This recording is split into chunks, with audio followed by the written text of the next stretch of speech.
With your latest news, I'm April Cummings. 284 COVID-19 test results are in today. All are negative for SARS-CoV-2. 754 people are in isolation currently, whether that's at a government facility or in their homes, as required by the medical officer of health.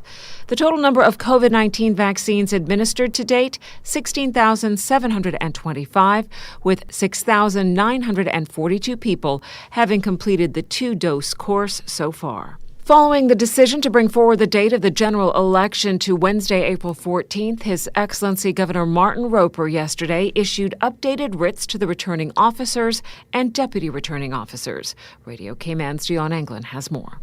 Governor Roper says despite the earlier-than-expected election this year, he has full confidence the returning officers, deputy returning officers, and election office team will have all the necessary measures and training in place to hold a free and fair election on Wednesday, April 14th. Returning officers are responsible for the organization and conduct of elections in their respective districts. Writs are the documents the governor issues to the returning officers, commanding them to conduct an election in accordance with Section 28 of the Elections Law. These writs will be returned to the governor following the election with the name of the candidate who has been elected to serve in that electoral district. In accordance with the 2021 General Elections Program, Nominations Day will be held on Monday, March 1st, 2021. The general elections is to be held in the 19 electoral districts on Wednesday, April 14th, 2021. Writs were initially issued on Wednesday, December 9th for the previous general election date, which had been set for May. Reporting for Radio Cayman News, I'm Dion Anglin. Next steps in the process, notice of nominations, that's on Monday the 22nd of February, nomination day, of course, on March 1st, and election day on April 14th. Elections returns will be served on the governor, and the return of the writs is on Monday, April 19th. The Human Rights Commission weighs in on the decision to dissolve Parliament early, saying it underpins the need for a parliamentary code of conduct. The HRC says the decision comes on the heels of the criminal conviction of the Honourable Speaker of Parliament, which has been the accelerant for an early election. Noting this has not been the only instance in the history of our Parliament where the behaviour of an elected representative has been questioned, the HRC reiterated its ongoing call for a parliamentary code of conduct, which would serve to remind members and the public of the importance the Cayman Islands places on treating each person with dignity and with respect. The Commission encourages all candidates for the 2021 general elections to support the recommendation of the development of a parliamentary code of conduct and further encourages all voters to stand firm in holding elected representatives accountable. OFREG summons Flow and Datalink to resolve IT infrastructure issues. After a weekend internet outage, the Office of Utility Regulation says it called in Datalink, a CUC company, and internet provider Flow to get to the heart of the problem. OFREG says both parties confirmed removal of communication cables by Datalink over the weekend, which impacted Flow customers. Flow and CUC Datalink were summoned to a meeting by OFREG on Monday morning to resolve the issue of restoring service to approximately 40 Flow customers. OFREG says the meeting resulted in the parties agreeing to immediately begin taking the necessary steps to address outstanding safety issues and to take proper and timely actions to restore cables and connections to allow service to affected customers to be restored. OFREG CEO Malik Cummings says the agency has an obligation to protect the interest of consumers and is gravely concerned by the negative impact on consumers who experienced loss of services due to no fault of their own.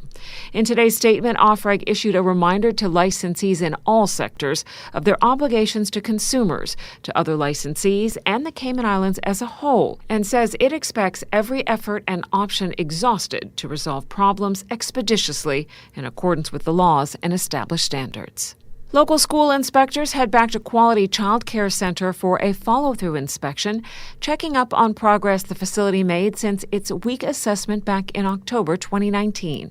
Radio Cayman's Carsley Fuller has more. The follow-through inspection of Quality Child Care Preschool took place from the 19th through the 21st of January. Due to the COVID-19 pandemic, the inspection that was scheduled for 2020 was delayed by several months. Inspectors evaluated the progress that had been made by the management of the preschool in addressing recommendations from the previous full inspection report in September 2019, where they earned a week assessment.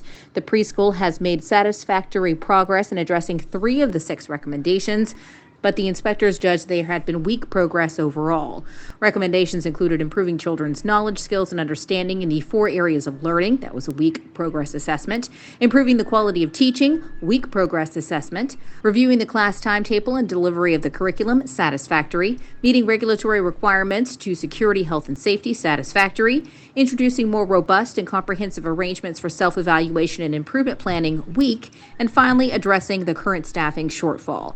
Inspectors judged the preschool's progress as weak overall. Therefore, they will be back within 6 months for another follow-through examination. The preschool will continue to be inspected on a regular basis until all aspects of performance are judged to be at least satisfactory. Reporting for Radio Cayman News, I'm Karsley Fuller. A night of culinary indulgence comes your way next month. Radio Cayman's Shanda Gallego has the details. The Cayman Islands Tourism Association, CITA, is set to host Sea Spice, a one-night all-inclusive gourmet gala event.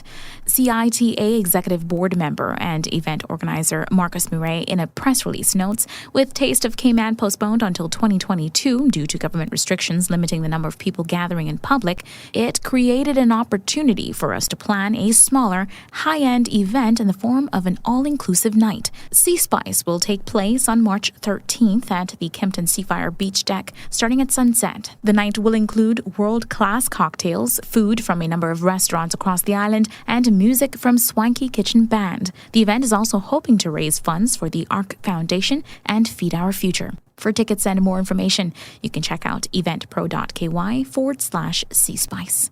Shanda Gallego, Radio Cayman News. Big Brothers Big Sisters launches a new campaign. Radio Cayman's Felicia Rankin-Solins has more. Local mentoring charity Big Brothers Big Sisters launches Think Big, a campaign aiming to make an impact on the Cayman community and to help recruit and match 100 mentors known as Bigs and mentees known as Littles. BBBS offers a range of mentoring opportunities to meet the needs of volunteers, children, and littles and their families.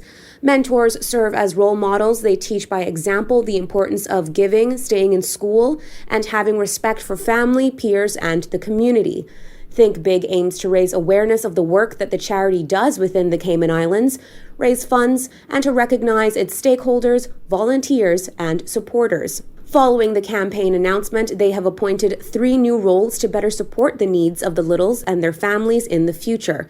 The new appointments are Greg Smith as Executive Director, Aaron Kaufman as Program Manager, and Angela Seeley as Case Manager and Family Support Specialist.